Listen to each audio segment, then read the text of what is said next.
Hello, extra time. It's point to the league not to get a hype because it damages your reputation. It makes people, when they read it, just laugh at you. Simple enough. They're playing in the League One and they're playing in the Europa League and they're credit and the game in this country. Maybe we should get Stephen Kenny then to manage the Irish team. Welcome everybody to another episode of the Extratime Football Podcast. Your host Luke Jordan.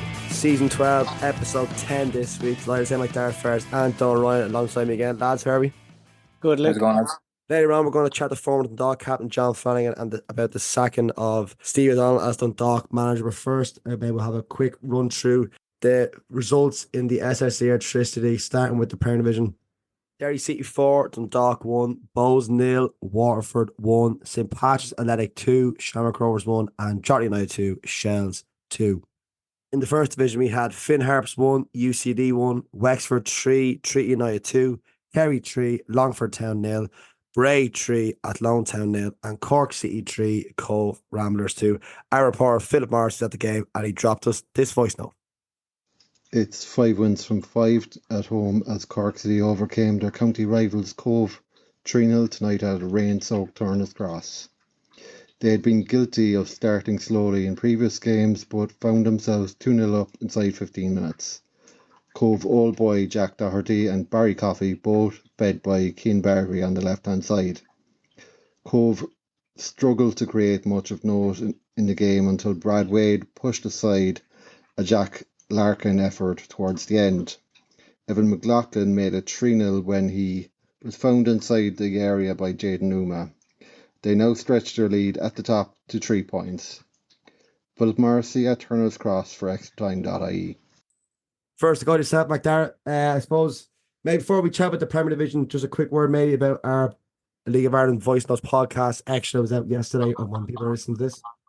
Yeah, we just have a short kind of dozen-minute podcast just in and around the Ireland game against England in the Aviva Stadium on Tuesday night. So I got a chance to talk to Denise O'Sullivan after the game, and Christine Allen was chatting with Ciara Caruso. It's always interesting to hear from. I know we had a bit from her last week as well in the build up to the Ireland game against France that they lost 1-0, and then the England game that they lost 2-0. So yeah, and there's a voice note right on the final whistle. I'm sure there's probably Freed from Desire in the PA in the background, as I think I gave a 3-minute synopsis of the game, so I won't do it again. But it was a good experience just to see, superstars of the women's game come to town, and Ireland put it up to them in the last bit of the game. There was 32,000 at the game. Really good atmosphere, different type of noise at different times. It's deafening when chances come Ireland's way, and I think what was good, I was kind of fearful that the results might be a bit of a hammering, and people who came along to see the Irish team play would kind of go, oh no, maybe not for us. But I think they did enough that they certainly didn't embarrass themselves at all. There's positives to take from the game. I think the fact that they have a double header to come home and away against Sweden, I think is helpful. Sweden, who lost to France last night as well, and Ireland have got a result in Sweden in recent times with this team as well. So those games are coming up in the next window. Yeah, so like I said, once you're finished listening to this podcast, please tune into our podcast that was released on Wednesday evening. Okay, back to Premier Division action from last weekend. Starting with, suppose, maybe the big game of last weekend in Richmond Park. It was St Patrick's 2, Shamrock Rovers 1. I'll be honest, I probably didn't see the result coming myself. Macdara, what were your thoughts on the game? Unlike myself, you were actually at the game. Yeah, it was a really good game. There was, I think it was the biggest crowd. I think it was over 5,000. I think it was the biggest crowd of the season. I know there'd been over 5,000 at the Bohemians game in Richmond Park, like queuing up to get into the game. Half an hour before kickoff, people were in watching the warm-ups. The crowd on all four sides of the ground. The terrace was in full use. The away fans were in behind the goal and a bit of section of the main stand as well. And Shamrock Rovers scored a first half goal. I think it had taken them 9 games to do it.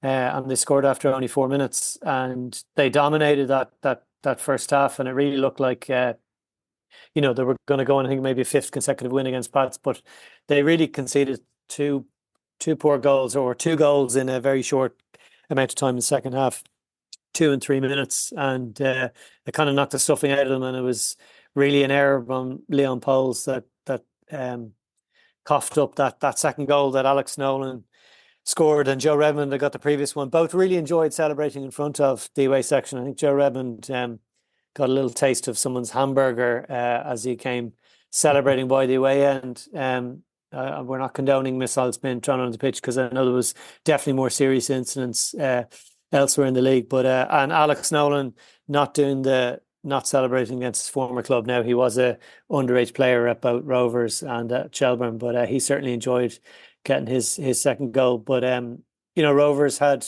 most of the ball. That's 70% of the possession. I won't bore you with more of the stats, but safe to say that definitely the more chances. Dylan Watts unlucky. He hit the woodwork as well. But Pats defended well in the second half, and Rovers couldn't get that equaliser. At half time, did you see that coming from Pats? No, not at all. No. Like it was a set piece goal. Redmond headed home, really, really good header. But the second goal was a loose pass at the back. Like Liam Pohls has been asked to play from the back. Rovers are playing more from the back than they did under Alan Manus, who later in his career had changed his game to do that. And Pats really pushed, and I suppose they forced the error on Rovers, and that's a worry now, because certainly within some of the fan base, people are saying, maybe Leon Pohls isn't the man, but there's not really much you can do. It was one error in the game. He had other saves he made, a couple of really good ones in the first half. But I suppose I didn't really see it coming, because Rovers had been so good in the second half of all the games. It's where they'd scored all their goals. It's where they'd kind of ripped Bohs apart, and the previous Dublin derby that they'd played more recently as well.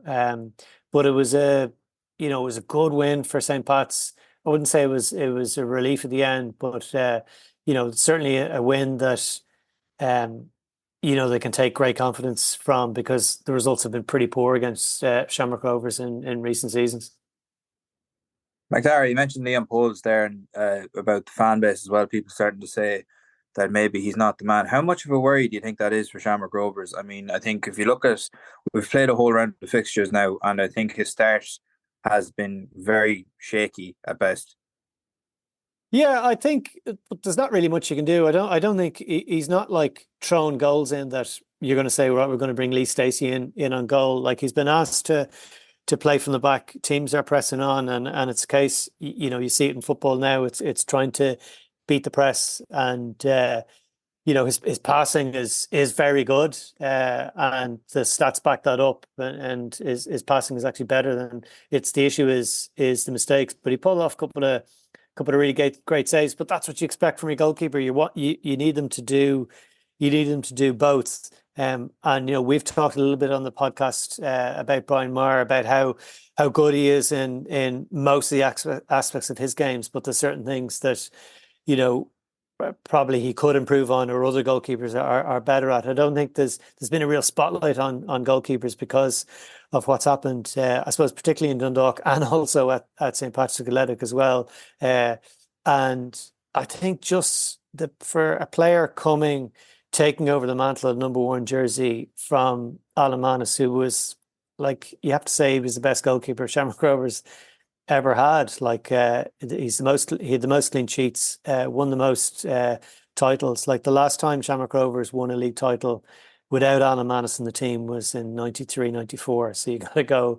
So it's really hard from that point of view. So, but I think the difficulty is just the pressure that comes.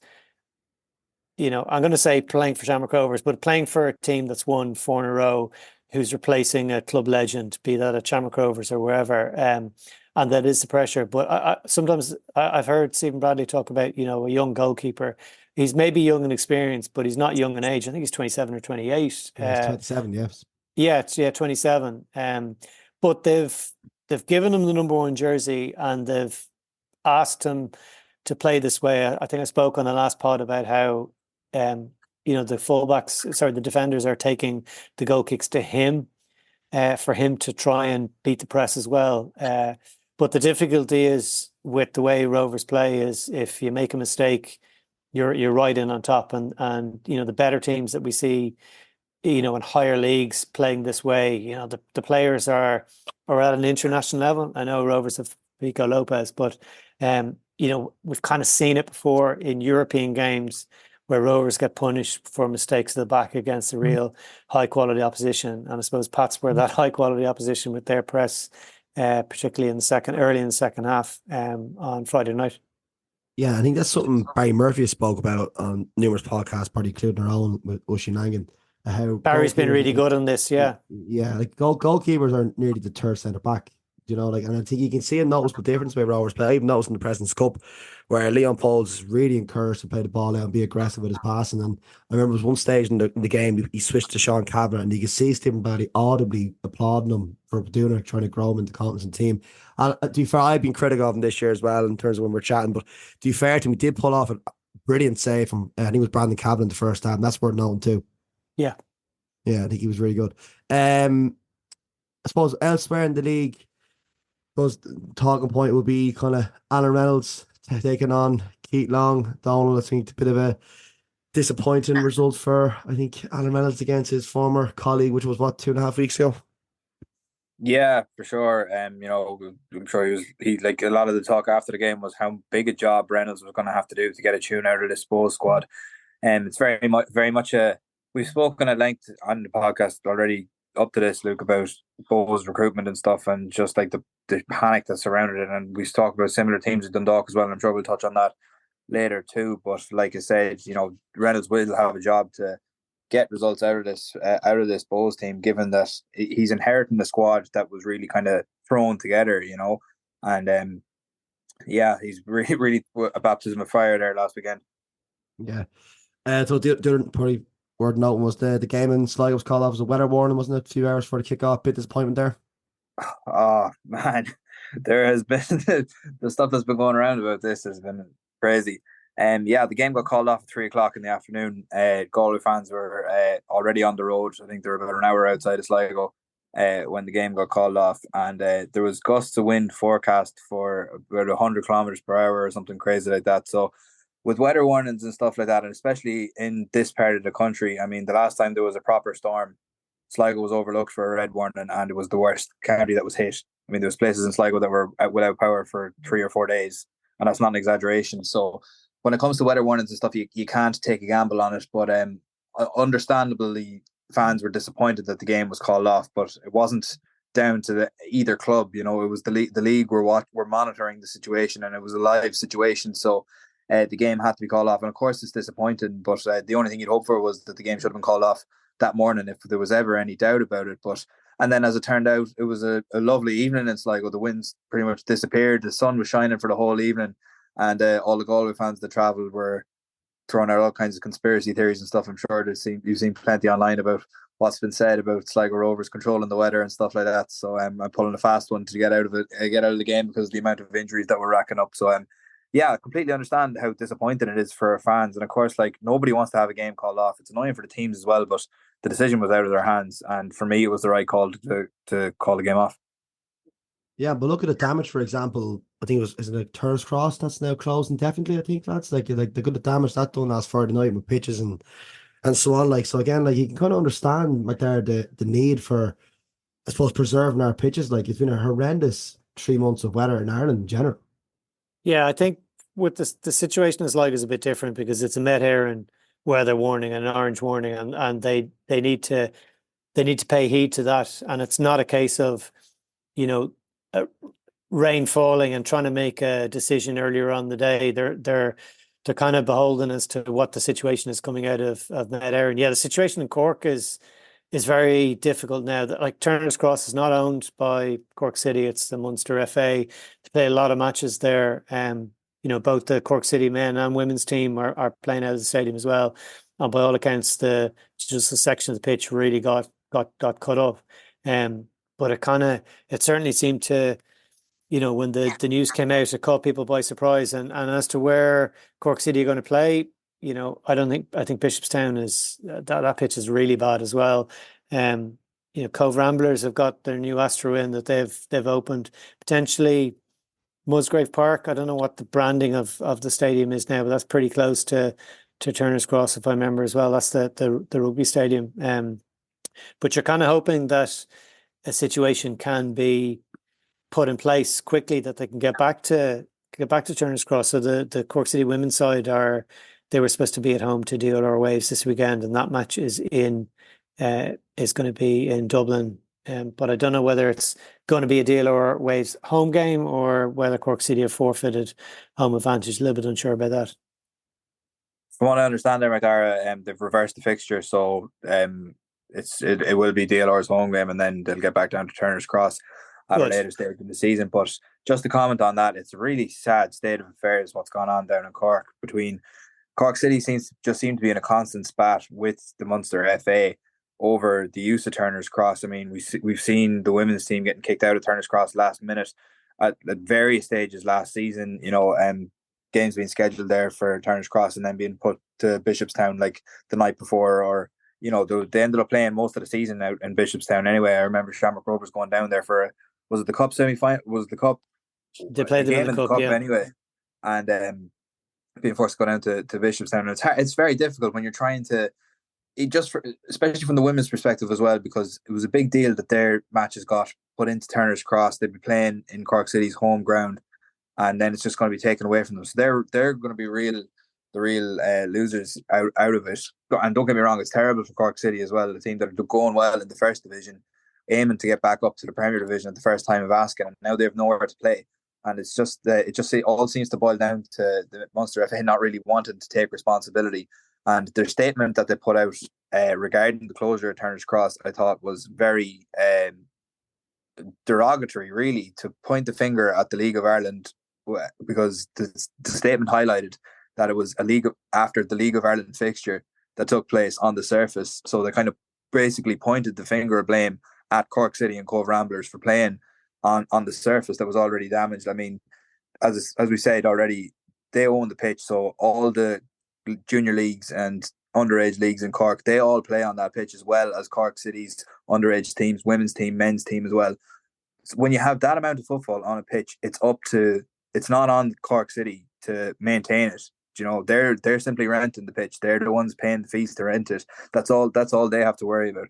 It's up to the Munster FA to maintain the pitch and make sure it's up to the standard that's required for the sheer amount of football that's on it. And they haven't done that, and they've just tried to fob it off onto everybody else. And the pitch was atrocious at the end of last season. Absolutely, and nothing was done about it. I mean, it's not like, as people in Cork have been saying, it's not like there was a wild shower of rain just before kickoff on Friday night. This has been a problem, and it's been a problem across the league in general. I mean, there was plenty of talk at the start of 2 seasons ago about the state of the pitch in the Showgrounds. I mean, thankfully that got sorted out, and Rovers have a fairly decent surface to play on now, although albeit with the weather conditions in Sligo lately, the pitch hasn't been great. But it's all about getting that stuff sorted out. The Munster FA knew that this was coming down the line, and nothing was done about it. It's just sheer negligence, if you ask me. Yeah, and I suppose this is kind of the broader conversation when it comes to the progression of the league. And look what's happened to second place in the first division with Finn Harps. I mean, like the stadium now, they can't play nighttime games. The floodlights have failed. The delay of the payments towards the new stadium, Donal, it's as much as the league is progressing, there's so many aspects to this league where it just needs to get better off the field for the product to go that next step. Yeah, we every media outlet, anyone you talk to associated with the League of Ireland, it always comes back to facilities. We talk about getting games on TV. RTE won't go to half the grounds because they don't look good on the television. Do you know what I mean? Tallaght Stadium really is the only stadium that's up to standard, and that's just because South Dublin County or City Council were able to invest in it and put a state-of-the-art pitch in there. I mean, the fact that there's a 10,000-seater stadium now for the League of Ireland is absolutely fantastic. And Tallaght is a fantastic stadium and a fantastic amenity to have in the League of Ireland, but it's the only one really that you could hang your hat on in the League of Ireland. Obviously, the likes of Dalymount Park and the Showgrounds are being redeveloped as well. But you see other grounds being left behind. Like Finn Harps have been trying to get their stadium done for ages now. They have had money allocated and stuff, and there will be more money coming down through grants, as far as I understand. I might not be completely correct in all that. But like, you mean, they tried to build a stadium there a couple of years ago, and it's still the bones of it are still up around Ballybuffet, and it's just fallen into disrepair time and time again. So it just harks back to facilities, and help is needed from outside the league now to get the League of Ireland past the ceiling that it's hitting now. Yeah, I think I saw it was one government official, I can't think of his name, who was complimenting the 10,000 seater stadium in Tala and all this, and people were quizzing him over the other 19 stadiums in the league. Didn't get a reply. Look, just moving on from kind of facilities and just kind of chatting about the first series of games. Go to yourself, Macdara. I suppose probably the big talking point that's come out in the Premier Division really is Shelbourne start the season. Seen Pohls, another podcast, the kind of the question here, and which we'll ask it here as well. To the Shelbourne, is it too early to say they're title contenders, or do we need maybe another series of games, maybe after 18 we can make that call if they're really in the title race? Well, they're sitting top of the league without a defeat, 6 wins and 3 draws, so I think they are in the title race. But I like they've played a quarter of their games, but I think there's only 4 teams that have done so because of these. Drogheda still have to go to Shamrock Rovers. That game was called off because of the snow. There was again Bohemians have a home game to play as well, and the Sligo Rovers match that we were talking about. But they have been, they've been really impressive, and they dug out a result against Drogheda United. Sean Boyd getting the equaliser. I know I talked last week about the possession stats because they're actually averaging less than 50%, but they were up at 66 in the game in Drogheda on Friday night. And if you want to win a title, if you want to challenge for a title, they're the kind of results where you're going into injury time and you're losing, and you get an equaliser. So, but as my view hasn't changed in that I think that they probably will drop off. But they might well prove me wrong. But just in terms of the strength and depth of their squad, and Drogheda are probably the team that people are eyeing up with Dundalk, which I know there's going to be more discussion on as the teams you really want to try and get points from. But 6 wins and 3 draws from the opening 9 games is very, very impressive. And when they have a manager like Damien Duff, who obviously has instilled a huge amount of belief in that squad, he's brought a lot of that squad together. Like, he's now more mature is maybe the wrong thing. Experienced manager, to put it like that. He's been experienced as a coach at various levels within the game, but actually being the person in charge. And then at the publicity and the eyes that he's bringing on Shelbourne as well, I think that's I think the players are probably reveling in that. I understand that those new terrace sections on either side of the seated area in the river stand are going to be open within the next week, which will bring the capacity up above 5,000, I think, as well. So, it's certainly Shelbourne are the story of the opening quarter of the season, with Dundalk probably coming in at second place. Donal, come to you then for a quick word on Shelbourne. What's your thoughts so far on Shells and how they're doing? Yeah, well, I have to agree with Dara. I mean, you have to say they're in the title race. I mean, what a start they've had. They've played everybody, haven't lost yet. So, I think people would have expected them to be kind of pushing on a bit, having sealed Europe last year. But I don't think anybody would have foreseen how well they were going to start the season. Whether they can maintain it or not now is another thing. Of course, they'll have Europe to contend with now as well, and fixtures are going to pile up. We see it every single season that depending on how teams progress in European competition, there will be fixtures changed and fixtures moved around, and there will be a build-up at the end of the season. But no doubt they'll cross that bridge when they get to it. I reckon Shells will actually fare pretty well in Europe as well, for what it's worth, just down to their style of play. I mean, they're absolutely horrible to play against, and they have mastered the art of digging out wins and, just sitting in and just being absolutely horrible to play against. So no doubt when Europe comes around, Duff will have them ready to, or have them like starting to peak at around that stage. But I mean, you have the one person you have to highlight, I think, is Mark Coyle for Shells. Well, he's been so impressive. His game has really gone up a level. I mean, he was always a tough opponent, and I've always been impressed with him anytime I've seen him, be it for Finn Harps or for Shelbourne. And he's really kind of added more kind of bite to his game, which you wouldn't have thought was possible. But I think Duff giving him the captain's armband has really kind of brought him up another level. And you can see him like scoring an important goal against Drogheda there at the weekend as well. You can see just how important he has become to Shelbourne. I mean, their midfield is a real strong area for them. Their defense is good and their attack is good, but they win the game in the middle of the park each and every time, and he is absolutely integral to that. Best of the rest of them, Macdara, I suppose, when we were at the start of the year when we were kind of predicting tables where people would come, I suppose Derry, obviously Shamrock Rovers and Pats might have been in the conversation there for kind of the top four. What do you think of the rest so far? Still finding their feet? I think Donal will be able to talk with more knowledge than me, but Sligo Rovers have done very well as well. And like if they did win their game in hand, they would actually, they would go second. They would go second spot. There's a rake of teams on, on the 8 games, but actually they would go ahead. I think the acquisition of a fit Simon Power has been useful, although I know he's been suspended for a couple of games. But I think probably if I looked at the table, I think the surprise is that maybe Sligo are as high up as that. And you'd have to say there is Waterford have done reasonably well. I think that's another pitch that isn't great either at the RSC, and kind of looking at Galway, they're digging in and digging out results, and there's unflattering things been said about the style of play and whatnot. But they've got 10 points from their 8 games and have proved difficult for teams to beat. Donald, I suppose my only concern maybe for Sligo bees when the summer comes, I know there's a couple of loanee signings there. If Ed McGinty, Max Mata were to go, like there are huge problems in the squad, and like we mentioned last week, maybe the depth isn't there to maybe replace them adequately. Yeah, I think it's definitely a fair comment to say. I don't think anybody would have had Sligo Rovers up in second or third in the table with a full round of fixtures played, although they haven't played their own full round of fixtures. But anyway, yeah, I mean, we've talked about the squad depth as well. Were Rovers to play that game against Galway last Saturday, they would have been without Simon Power, J.R. Wilson, Nando Pineacker.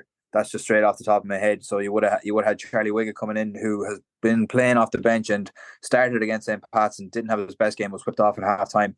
And young Conor Reynolds probably would have been drafted in as well. I mean, he's only doing his leaving cert. He played 2 or 3 games off the bench for Rovers last year.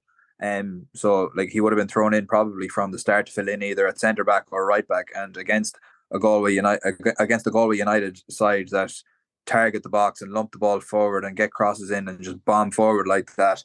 It would have been very difficult to throw a youngster of his standing into that. But I suppose the game being called off on Saturday is kind of given the squad more time to get ready for what'll be a big game now in Tallaght Stadium on Friday night.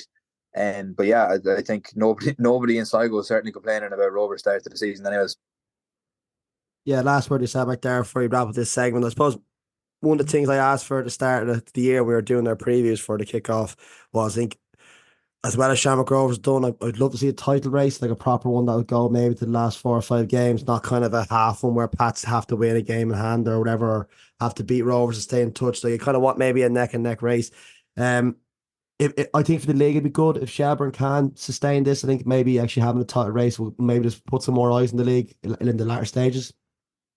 I think having a competitive league and teams challenging one another just generates huge interest. I think we've seen that with the Premier League this year, where it's a 3-way title race right to the end. I think also that Shelbourne are kind of new to that because it's been so long since they've been successful at the high end. You've got to go back to 2005 to 2006 for that time. Like Pats have been successful. Winning the league under Liam Buckley, but also the cups in recent years as well. And Derry winning the FAI Cup, but Shelbourne kind of coming into that mix. But yeah, Shelbourne are leading the way, and then there's a pack in behind. I think when we look back at when teams are 18, I think probably ones will drop away. But having a title race with various teams from around the league geographically as well, playing in a league in front of these packed houses that we've seen, in front of huge numbers of live TV games, more than most. This is obviously the best podcast, but all the podcasts, be it the more general ones or the ones that cater to each club's own fan base as well, it's absolutely brilliant. Yeah, and I think, look, as I said, it'd be if we have 4 or 5 teams competing from all regions of Ireland, like that'd be ideal. But I think myself personally, I'll set up for one team just to challenge the way. I was hoping it might be Pats, but we might have a bit work to do if we're trying to get ourselves in the title race. Anyway, we'll leave it there for part 1. McDara, thank you as always. Thanks, Luke. Coming up next, we chat to former Dundalk captain John Flanagan about Steve O'Donnell's sack, so stay tuned. Get in touch. You can email us at extratimelive@gmail.com or tag us on Instagram using the hashtag League of Ireland or tweet us at Extratime News. Let's do it. Welcome back to part 2. Donal Ryan still alongside me. I'd like to welcome on former Dundalk captain John Flanagan. John, how are you? Yeah, all good. Can't complain. Suppose only one place to start really, and that's the removal of Stevie O'Donnell as the Dundalk manager. I suppose to open the conversation, John, your initial thoughts on what happened this week. Yeah, I think, as I said to you earlier on, I was up in the Brandywell on Friday at the match and listened to his interviews and that afterwards. He was very, very despondent. He very, very disappointed in obviously in performances and results, but he sounded like he was broken and his spirit was gone. And for such a proud man and such a winner, that it sounded it all ends up that was the end of it. And I suppose very sad the way it's come to a head, but probably inevitable. I know it's a results business at the end of the day, and the results haven't been great on the field. I do feel sorry for him, but I think it was coming. John, you say you think it was coming there, but what do you think the turning point was for Stephen? Like, was the writing on the wall before a ball was kicked this season, given how late all the signings came in, or they shipped some pretty big defeats early on in the season as well? They never really looked like getting going at all, really. What do you think the turning point was for Stephen O'Donnell? Yeah, I suppose we probably talking to Luke off air there. And I think when he came in first, he probably was sold a vision of a club that wasn't realistic. He's after having 2 windows now where, off seasons windows, whatever you want to call them, where he hasn't been able to go early. He hasn't been able to get who he wanted. He was very late assembling a team last year, and he did all right. He did well last year, but when it happened again this year, and they lost so many, he brought lads in, and I think he was hoping that a lot of the younger lads he got in from England maybe would be ready to hit the ground running and that they could assemble a team quickly, but it didn't work out at that. And I mean, he's obviously given it everything, but I think just the results and the group not being able to play and perform the way Stephen wants and his demands on them haven't been met. And I think maybe he reached a point himself. I don't know where he felt, I can't get what I want out of this group, and results aren't going well. New owner comes in, maybe looking at the first division next year if things keep going. And I think it got to the point where it was, how long do we give it before results turn? And whether that was the right call or wrong call, if you're looking around, I was saying to Luke already, like, who's out there that's a better coach / manager than Stevie? But I suppose someone has to pay for it, and it's usually the manager. John Gill used to be with us, used to have a great one. He goes, managers get too much credit when things go well, but they also get all the blame when things aren't going well. So the players, who obviously ultimate responsibility, but it's Stevie that's going to face a chop, and the chairman's obviously decided, I need someone to come in, try and galvanise what we have, and try and make us so it's hard to beat and stay up. And we were just briefly discussing there before we started recording, John, about the recruitment and stuff as well. What's your own view on the players that were brought in, or basically just the manner of the whole off-season and the window and everything that went on?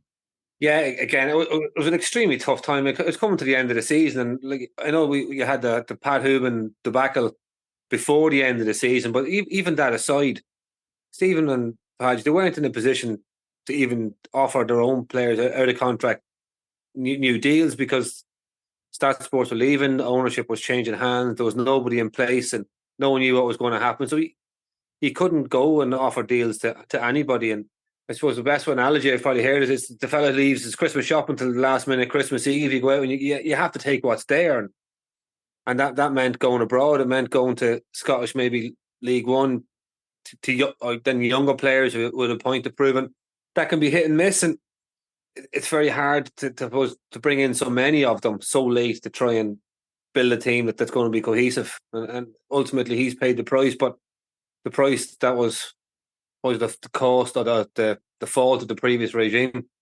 Yeah, we were chatting to James Rogers a couple of weeks ago, just before this 3-game window, and he did say if he didn't pull out a result in particular in the Loud Derby, it would probably be curtains for him. And like 1 point from 3 and a 0-0 draw against your closest rivals. And I think even the attendance were down as well, John. It wasn't a great spectacle on or off the pitch in terms of attendance or the football on the pitch. Yeah, well, that's, again, the draw of the game was massive. It's always massive anyway, just been the derby. But it was a poor game. There was very little quality from either side. And to be honest, up until the sending off, Drogheda probably shaded it in terms of they were well organised, they're hard to break down. They created a couple of chances, but I think it was just he got away with it. The team got away with that, the sending off, and then they came kind of charging for the last 20 minutes looking for a goal. But it didn't look like it was going to come. And then you go to the Brandywell, it's scrappy. They're kind of fighting to go 1-0 down at half time, and you kind of think, right, maybe there's a chance here in the second half. But as he said himself, the performance in the second half was just so disappointing. There was nothing there. There was a capitulation. There was no fight. There was no intensity. It was poor. I think that he felt so let down himself that he genuinely looked and sounded just devastated.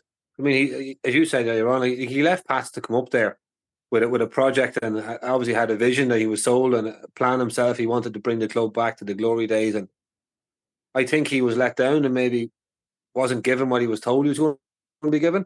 So ultimately, he's paid the price for other people letting him down. To be blunt, then, like, I suppose from my own perspective, and this is me with my objective hat on, obviously, but is he not sold the pup in terms of going up there to what's happened, and like is he getting the blame for things that are just completely out of his control, or is he part of the blame in terms of the performances, or what's your overall gut feeling? It's probably more so, I think, as you said, he was sold the pup. He definitely wasn't leaving Tim Pats in the manner he did. I mean, it caused huge furore up there, walking out to come up to Dundalk. If he's going to be told, listen, do you know what, we're not going to back you in the transfer window. We're not going to allow you to sign players or give you the ability to sign players and late in the day, and then the ownership changes hands and you can't sign players again. So from that perspective, he's been let down. Ultimately, then I suppose he has a squad of 20 players. It's up to him to try and get the best out of them, put a shape to them, put a team out that's going to perform and get results. And maybe that's where he hasn't been able to get the best out of what he has. Again, I'm not making a judgment call. That the chairman has decided that I've given you this length of time to try and get results. You haven't been able to, so he's the fall guy. But as you said, he's definitely been sold up the river a little bit. John, I suppose a lot has been made of the level of player that was brought in as well. Like, do you think it might be a case of no matter who's in charge of this particular Dundalk side, they're going to struggle to get a tune out of these players? I mean, having gone through the first round of games now, they haven't picked up any wins. There've been some awful performances in that. Like, how much of that lies with the manager? Do you think anybody will be able to get a tune out of the players that are there? That's a good question, I suppose. I mean, it's the manager's responsibility to try and get the best out of what he has, but every player there has to, in my opinion, be able to walk off the field, look in the mirror and go, I've given everything for myself, the team, the manager, the supporters, the club today. And there's too many of them not doing that, in my opinion. I mean, the very minimum you want as a player is burst your hump, basically. We don't want to curse on it, but burst your hump, give everything, do you know what I mean? And they haven't been doing that, and the manager can't do that for them. I'd say he burned more calories on the sideline in the Brandywell than some of the players. I mean, he was screaming, he was shouting, he was directing, he was coaching, he kicked every ball. So, I mean, ultimately, when they cross the line, they have to give a level of performance. I think if you listen to Damien Duff's interview today, he was very complimentary of Stephen, of how he sets up his team, the coaching he gives his team. And it's up to the players then to carry out the roles that they've been given by the manager. But then I suppose you go back to your other part of your question about the standard of players. Unfortunately, this window in particular, they weren't able to get who they wanted to get, whether that was purely financial, that they just couldn't compete, or players had decided, it's getting late in the day, I need to sign here, I need a mortgage to pay, I have kids, whatever the case may be, and they signed somewhere else. So you had to go and get what's available. And with that, you kind of some loan signings coming in, And some work, some don't. I mean, if we're looking even there, they've a young lad playing centre half, and Johnson, he's quality. He's only 18. He's over on loan from Stoke. He didn't play the first couple of games, but the last 2 or 3 games you're in, he's been fantastic. So that's one that's doing really well. But he's supposed to go back in June, so you don't know what's going to happen there.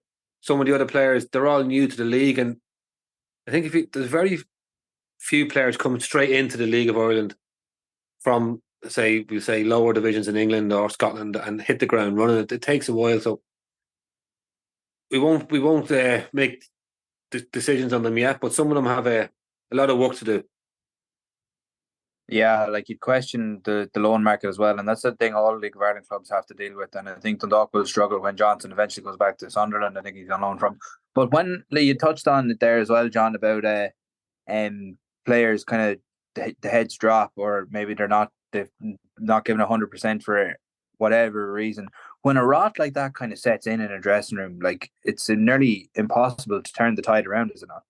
It's tough, and again, yes, you need your leaders in the dressing room, and I suppose unfortunately one like John Mountney, the club captain, is only back now the last 2 games. He hasn't been playing, and by all Andy Boyle, another leader, experienced player, has been out injured a lot. Louis Ainsley's been out injured a lot. So even though in training apparently standards are high, training's going really, really well. When you're on the field, you need your Mountneys and your Andy Boyles and these lads setting standards and pushing lads on. And again, it's not even that they're not giving 100%, because I'm sure they are, but it's just you got to work really hard. It makes it hard to beat. You have to go that extra mile, especially when you're down the bottom, because you have to earn every bit of luck. I mean, as I said, the Brandywell on Friday was 2 poor teams in the first half. Derry get the break of a ball in the box, they go in 1-0 up.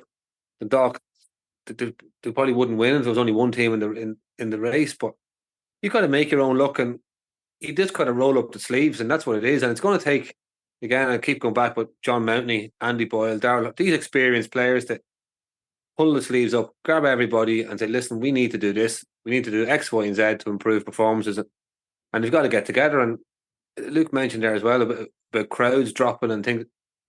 I said it on Twitter yesterday, it's going to be a whole club effort from supporters, from behind the scenes team, to try and unite everybody, pull the team up, and that's going to need the crowd backing them week in, week out, which is tough. And it's going to be tough, I think, before it gets better. Donal touched on the level of player, maybe the quality of players not there at the moment. Dundalk, I've seen them once this season when they're up in Richmond Park, and they actually weren't bad in the eye in the game. It was on the back of that poor defeat against Sligo. But the one thing that they did lack, they were too nice. Maybe there wasn't maybe enough creativity in the team. Is it a case of O'Donnell, maybe one of his failings was he didn't shake it up, maybe go more direct, be more kind of physical? Is that a way they could have went, maybe to try get more creativity in the team? Like, you look at the moment, only scored 3 goals in the league. You know, I think one of them was a set play. Is that an issue maybe he should have done himself? Maybe make the team more maybe direct and hard to beat? Yeah, I think the hard to beat thing definitely. But I mean, Stephen's a quality coach. He obviously has his way of playing, and it's kind of very similar to what he was himself. As a player, he wants to get the ball down, he wants to pass, he wants to move teams around, and I think in games, you as you touched on yourself, they've done it in patches in every game. They keep the ball well, they knock it about well, and it's just that penetration, that intensity to push on from possession for possession's sake to go and threaten teams. And maybe it's not in Stephen's nature to forsake that, to batten down the hatches. Let's just be hard to beat, get everybody behind the ball and hit on the counter attack maybe, and go into channels. And maybe again, maybe his philosophy didn't suit the players he had. Maybe the players he had couldn't carry out what he wanted. These are things that I suppose we'll never know. But I mean, he's a manager who's done really well. He's done superbly at Pats. Done really well when he came to Dundalk. Done well last year again. And his principles, his philosophy work. It's just, I suppose, a matter of getting the players to carry it out. Yeah, and it did work for 2 seasons. I mean, they came out third and fifth in 22 and Yeah. 23. Like, so it's, I mean, some would argue maybe that the chop did come too soon for him. I suppose, look, we're in the post, Steve O'Donnell here now from Dundalk. We're kind of chatting a bit off air. It's kind of the term firefighter was kind of mentioned in terms of who can come in. Is there a outstanding candidate that come in and turn these players into match winners to get them up the table? There's no one really, as we said ourselves, there's no one really jumping out at you. I know we've had names, a couple of names, maybe Roddy Collins has been mentioned, but I don't know if that's a realistic. You have young McLaughlin Paddy McLaughlin from who's there, he's number 2. He's up the north now. He was mentioned again, and apparently an excellent coach. I think in terms of firefighters, as I said, probably the best firefighter in the league is probably Ollie Hogan. But I don't think they're at that stage yet. I think one round of games in, that you pick up 3 or 4 good results and you jump up the table. So it's not desperate yet. And was Stephen premature showing the door? Possibly. But from the new chairman come in, and he's obviously looking at results are poor, attendance is maybe dropping.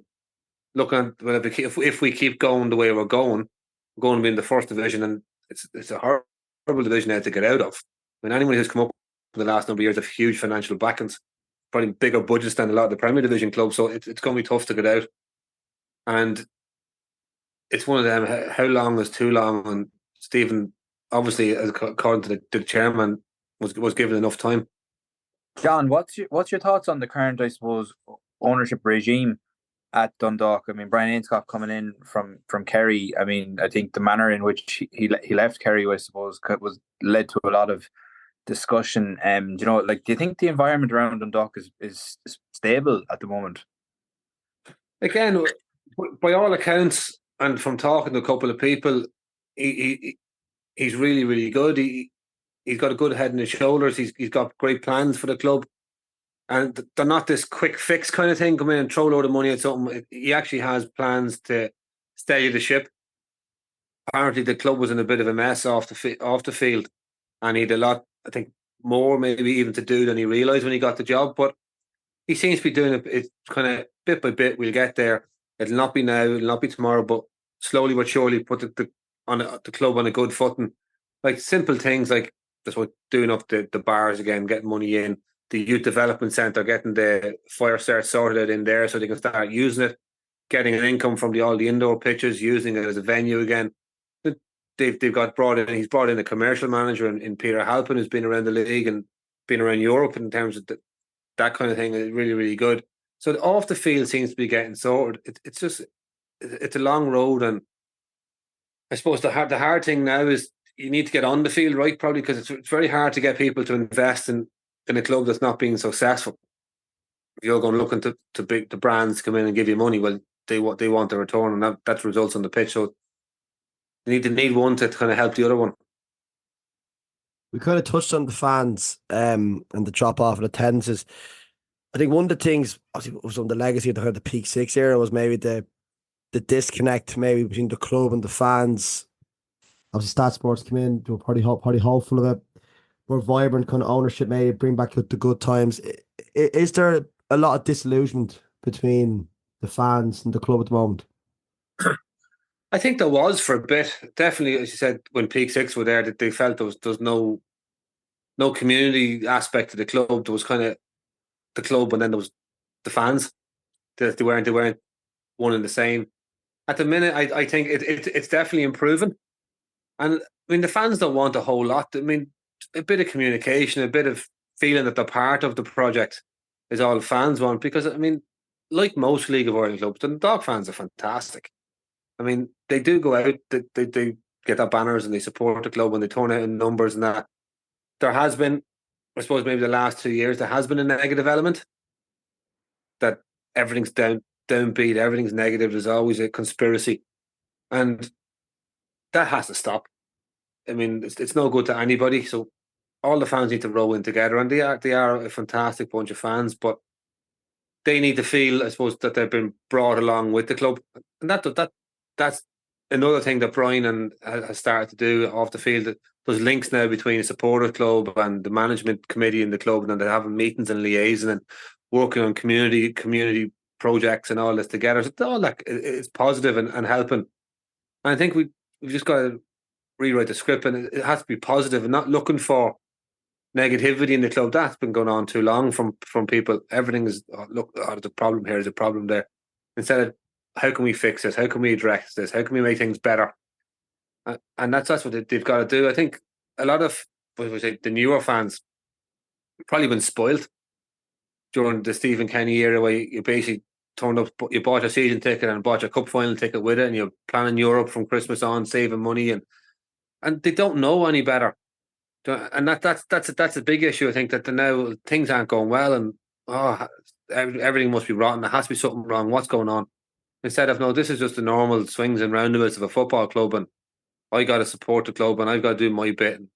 But as to sum it up, it's definitely getting back to where it was. It went through a rough time for a while, but there's definitely an improvement. I suppose you mentioned kind of the positivity in terms of the new ownership. I suppose one way they can make a positive change is getting this appointment right, and this is going to be a big appointment to get right. Yeah, I mean, at the minute, I suppose Liam and Liam Burns and Garth are in charge temporarily.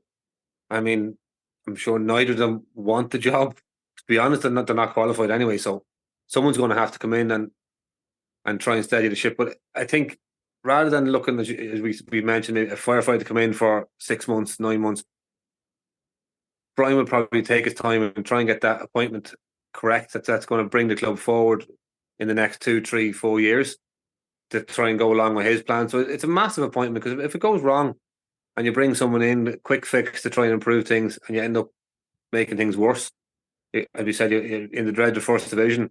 I know myself how hard that of a league that is. So it's huge, and whether it's going to be someone from Ireland, whether it's going to be someone from abroad, who knows? Because first of all, you have to have someone with the pro license, and there's not that many candidates that have one that's out of work at the minute. In general, I suppose then, John, before we let you go, in terms of the league, we're at the first round. The fixtures are all pretty much done now. Who's impressed you so far this year? What you seen? Oh, I suppose you have to look at the Shells. I mean, they've been outstanding. I think Damien's taken them from last year, where they were really, really solid, really defensively sound and well organised, and played a little bit on the break, but he's kind of taken that foundation and added to it. But they now have that better ball retention, more of a threat going forward. They look the complete package. I suppose the last couple of weeks, you've got to look at Rovers, I suppose, have come on, and they're starting to look ominous again. But then Pat's going and knocked them last week. Pat's have been, so started really slowly, but the last couple of games, they just built on it, and they look like they're going to hit their strides now as well. It's tough, because bar Shells, everyone's kind of been up and down.